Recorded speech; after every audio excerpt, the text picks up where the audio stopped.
ನಮ್ಮ ಕರ್ನಾಟಕ ರಾಜ್ಯ ಸರ್ಕಾರದ ಮಹತ್ವಾಕಾಂಕ್ಷಿ ಯೋಜನೆ ಇವತ್ತು ಜನರಿಗೆ, ವಿಶೇಷವಾಗಿ ಬಡ ಜನರಿಗೆ, ಕೂಲಿ ಕಾರ್ಮಿಕರಿಗೆ, ಎಲ್ಲ ರಂಗದಲ್ಲಿ ಕೆಲಸ ಮಾಡುವಂತವರಿಗೆ, ಪ್ರವಾಸಿಗರಿಗೆ ಕಡಿಮೆ ಬೆಲೆಯಲ್ಲಿ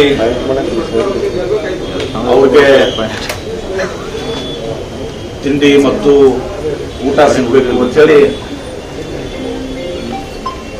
ನಮ್ಮ ಮುಖ್ಯಮಂತ್ರಿಗಳಾದಂಥ ಸನ್ಮಾನ್ಯ ಶ್ರೀ ಸಿದ್ದರಾಮಯ್ಯನವರು ಈ ಇಂದಿರಾ ಕ್ಯಾಂಟೀನ್ ಅನ್ನೋದನ್ನ ರಾಜ್ಯಾದ್ಯಂತ ನಾವು ಪ್ರಾರಂಭ ಮಾಡಿದ್ದೀವಿ. ಇವತ್ತು ವಿಜಯಪುರ ಜಿಲ್ಲೆಯಲ್ಲಿ ತಮ್ಗೆ ಗೊತ್ತಿದೆ, ಮೊನ್ನೆ ಹೋದ ತಿಂಗಳು ನಾವು ಜಿಲ್ಲಾ ಆಸ್ಪತ್ರೆಯಲ್ಲಿ 10ನೇ ಒಂದು ಇಂದಿರಾ ಕ್ಯಾಂಟೀನ್ ಉದ್ಘಾಟನೆ, ಇದು 11ನೇ. ನಾಳೆ ಬಬಲೇಶ್ವರ ಮತ್ತು ತಿಕೋಟ ಎರಡು ಕೂಡ ಉದ್ಘಾಟನೆ ಆಗ್ತದೆ. ತದನಂತರ ಬನಗೂಡಿಯಲ್ಲಿ ಅಲ್ಲಿಯ ಸ್ಥಳೀಯ ಶಾಸಕರು, ಸಚಿವರು ಅಲ್ಲಿ ಉದ್ಘಾಟನೆ ಅವರು ಮಾಡ್ತಾರೆ. ಹೀಗಾಗಿ ಒಟ್ಟು 13 ಕ್ಯಾಂಟೀನ್ಗಳು, ಒಟ್ಟು 1,011 ಕೋಟಿ 40 ಲಕ್ಷ ರೂಪಾಯಿ ವೆಚ್ಚ ಆಗಿದೆ.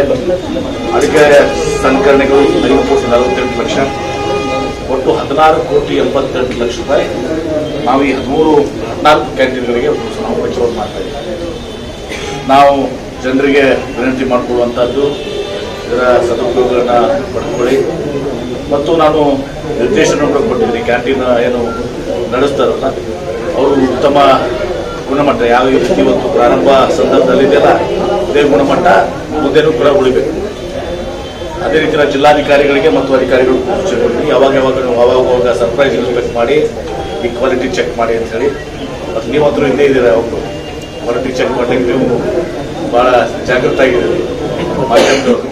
ನಾವು ಕೂಡ ಇದನ್ನ ಅವಾಗವಾಗ ಇದ್ರ ಬಗ್ಗೆ ಒಳ್ಳೆ ಗುಣಮಟ್ಟ ಕಾಪಾಡ್ಕೊಳ್ಳಿಕ್ಕೆ ತಾವು ಕೂಡ ಆಗಾಗ ಅದರ ಬಗ್ಗೆ ನಾವು ನಮಗೆ ತಿಳಿಸುವಂಥ ಕೆಲಸ ಆಗಬೇಕು. ಅದರ ಮೂಲಕ ಜನರಿಗೆ ಒಳ್ಳೆಯ ಒಂದು ಗುಣಮಟ್ಟದ ಆಹಾರ ಸಿಗಬೇಕು, ಉದ್ದೇಶದಿಂದ ಊಟ ಮತ್ತು ತಿಂಡಿ ಸಿಗಬೇಕು ಅಂತೇಳಿ ನಮ್ಮ ಸರ್ಕಾರದ ಉದ್ದೇಶ. ಕಡಿಮೆ 5 ರೂಪಾಯಿ ನಾವು ತಿಂಡಿ ಕೊಡ್ತೀವಿ, 10 ರೂಪಾಯಿ ಊಟ.